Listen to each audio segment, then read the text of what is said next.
Assalamualaikum warahmatullahi wabarakatuh. Saya Yopi Pertiwi sebagai pemateri pertama. Pengertian sekuritas derivatif merupakan salah satu instrumen keuangan yang diperdagangkan di pasar modal Indonesia. Manfaat sekuritas derivatif: 1. Meminimalisir resiko. 2. Memperbesar keuntungan. Adapun jenis-jenis sekuritas derivatif. 1. Warrant merupakan instrumen turunan dari saham atau obligasi. 2. REIT merupakan produk turunan dari saham. 3. Option merupakan instrumen keuangan derivatif paling menarik dan banyak dikembangkan. 4. Fitur merupakan kontrak berjangka untuk membeli atau menjual suatu aset dengan penyerahan dilakukan di masa mendatang dengan harga pasar yang telah disepakati. 5. Forward merupakan instrumen keuangan derivatif paling tua. Proses penawaran umum sekuritas derivatif. Pasal 1 ayat 15 Undang-Undang Pasar Modal menjelaskan pengertian penawaran umum, yaitu suatu kegiatan penawaran efek yang dilakukan oleh emiten untuk menjual efeknya kepada masyarakat berdasarkan tata cara yang diatur dalam Undang-Undang Pasar Modal. Adapun proses penawaran umum sekuritas derivatif: 1. Tahap persiapan. 2. Penyampaian letter of intent. 3. Penyampaian pernyataan pendaftaran. 4. Evaluasi oleh BAPEPAM. 5. Dengar pendapat terbatas. Proses pencatatan sekuritas derivatif. 1. Profesional pendukung pasar modal dan lembaga penunjang pasar modal membantu emiten dalam menyampaikan kelengkapan dokumen. 2. Emiten mengajukan permohonan kontrak pendahuluan. 3. Kontrak pendahuluan antara emiten dan bursa efek ditandatangani. 4. Emiten mengajukan pendaftaran ke BAPEPAM. 5. BAPEPAM mengeluarkan pernyataan pendaftaran efektif. 6. Emiten mengajukan permohonan pencatatan di bursa efek. 7. Persetujuan pencatatan dan pengumuman di bursa. 8. Perdagangan efek di pasar sekunder.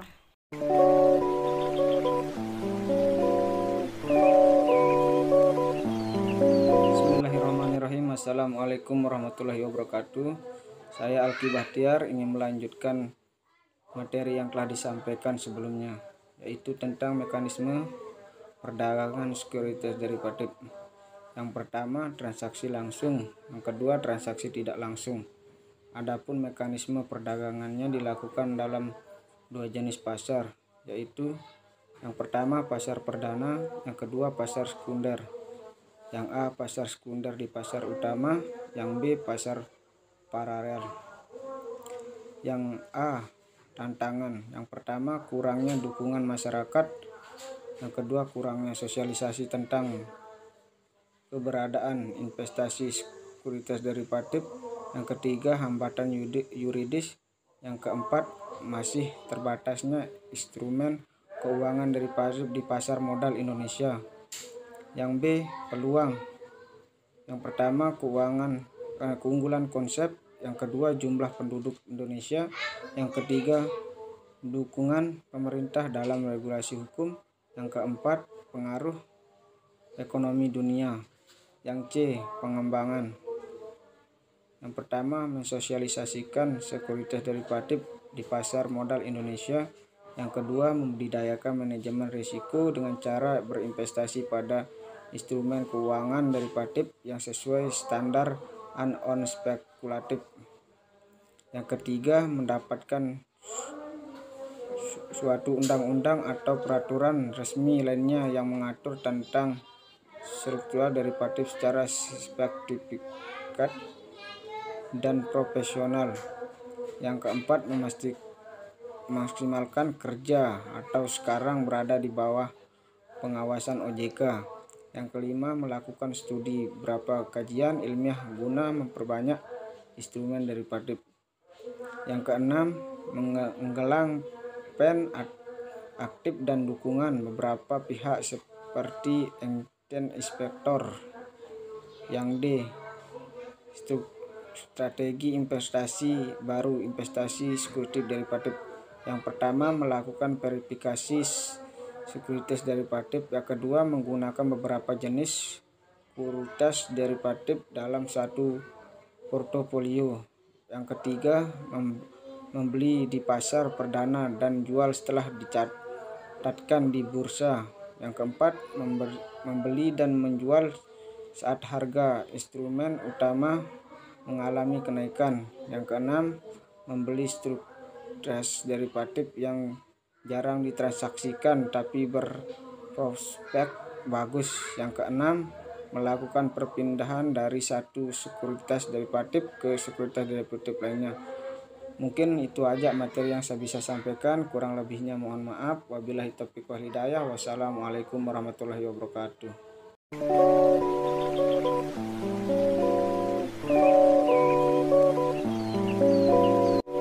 Assalamualaikum warahmatullahi wabarakatuh. Saya Sahri Ratnasari sebagai pemateri ketiga akan menyampaikan materi tentang konsep right.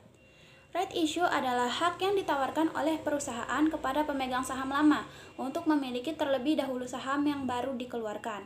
Selain sebagai sumber modal bagi perusahaan, right issue ini juga bertujuan agar para pemegang saham lama mendapatkan kesempatan untuk mempertahankan persentase kepemilikan sahamnya. Selanjutnya yaitu kelebihan dan kekurangan right issue. Terdapat 4 kelebihan right issue, yaitu yang pertama, sebagai salah satu sumber modal yang cukup bagi perusahaan yang akan memberi dampak positif pada kinerja perusahaan. Yang kedua, laporan keuangan perusahaan akan lebih sehat. Hal ini dikarenakan modal dari perdagangan right issue tersebut dapat digunakan untuk mengurangi beban hutang perusahaan yang ada. Yang ketiga, dalam penawarannya tidak dibutuhkan prosedur atau aturan seperti saat penawaran umum perdana atau go public. Yang keempat, data dikombinasikan dengan jenis derivatif efek lainnya seperti waran dan juga convertible stock. Selanjutnya yaitu kekurangan right issue. Yang pertama, umumnya kurang disukai oleh investor karena right issue menimbulkan dampak negatif pada kepemilikan saham investor, terutama mereka yang tak memiliki modal untuk pembelian saham baru. Lalu yang kedua, terjadinya ilusi saham dan nilai sahamnya bisa menurun sehingga merugikan para pemegang saham karena persentase kepemilikan sahamnya otomatis akan berkurang. Sekian materi dari saya. Assalamualaikum warahmatullahi wabarakatuh.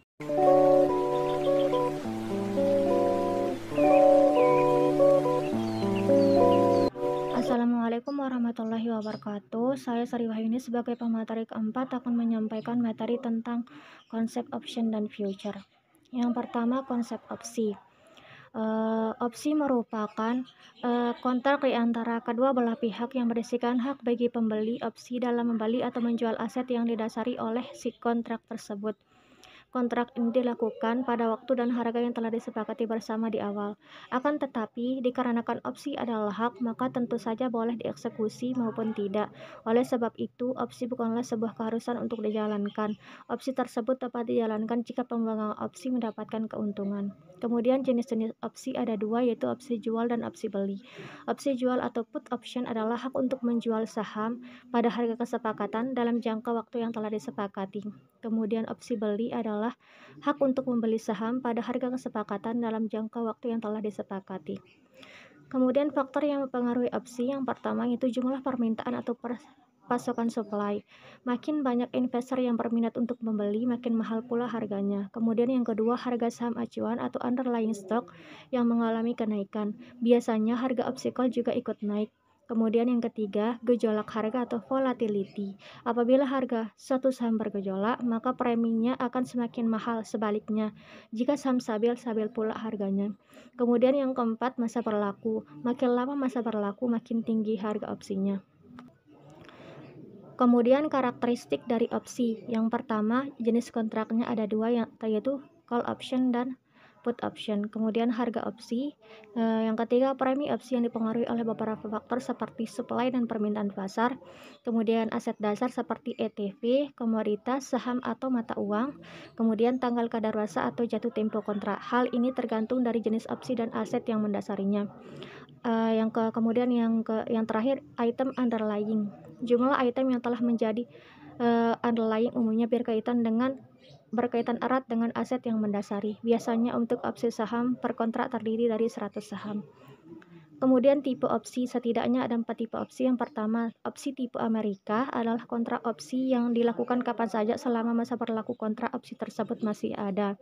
Kemudian opsi tipe Eropa, yaitu opsi yang baru bisa dilakukan di hari terakhir pada saat tanggal jatuh tempo yang berlaku tiba.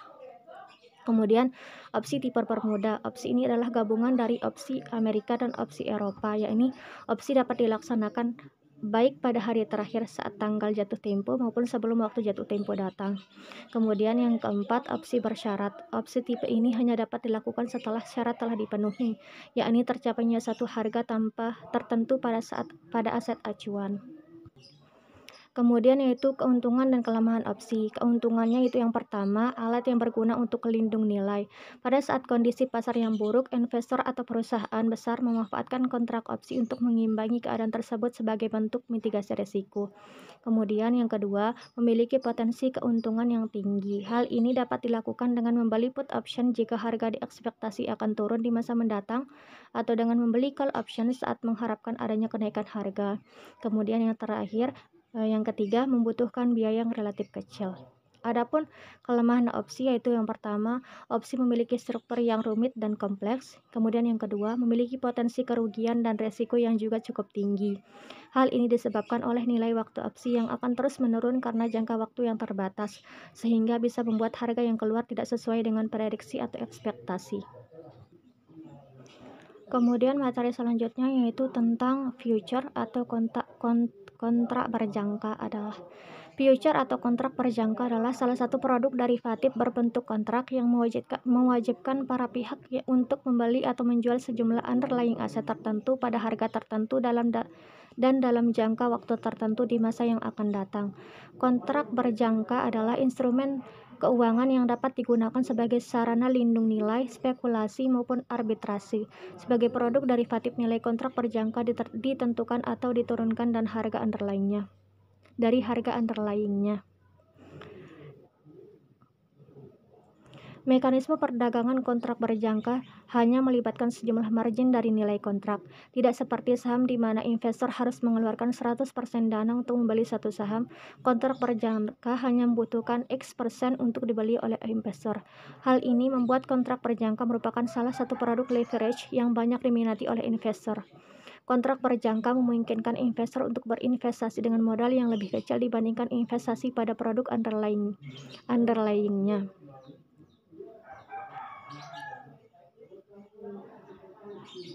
Adapun manfaat dan resiko berinvestasi future, manfaatnya yang pertama, lindung nilai atau hedging.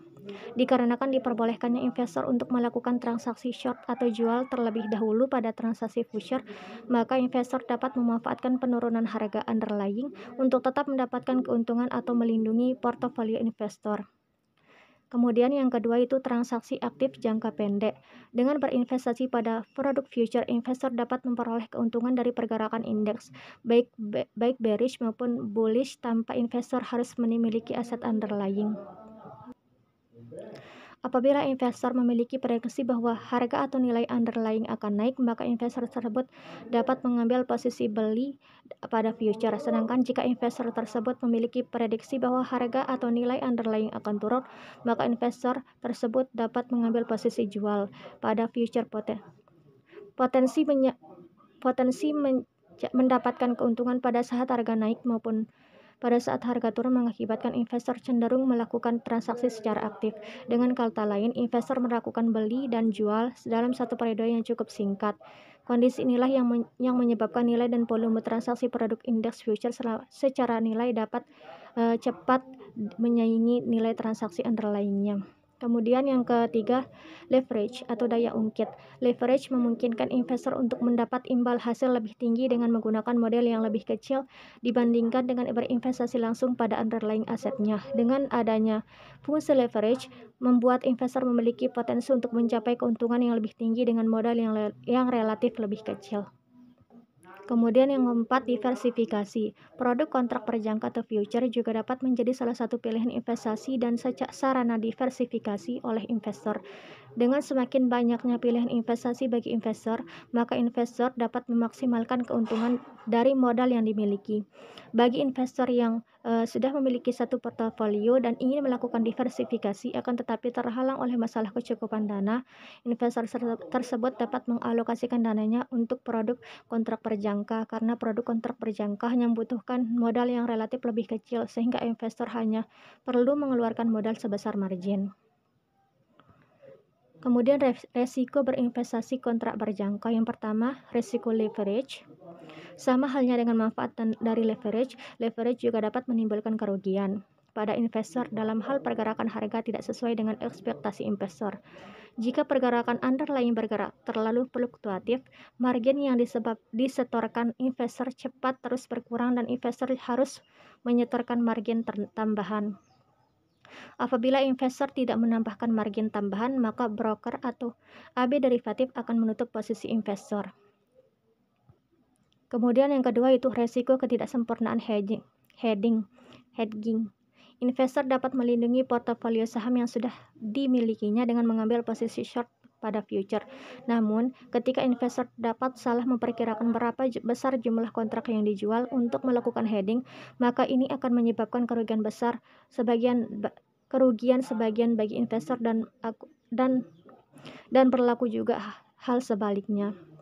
Ketidaksempurnaan hedging dapat terjadi ketika pergerakan nilai portofolio investor yang sudah memiliki sebelumnya tidak sepenuhnya sama dengan pergerakan future yang dipilih untuk sarana hedging. Sekian dari saya. Wassalamualaikum warahmatullahi wabarakatuh.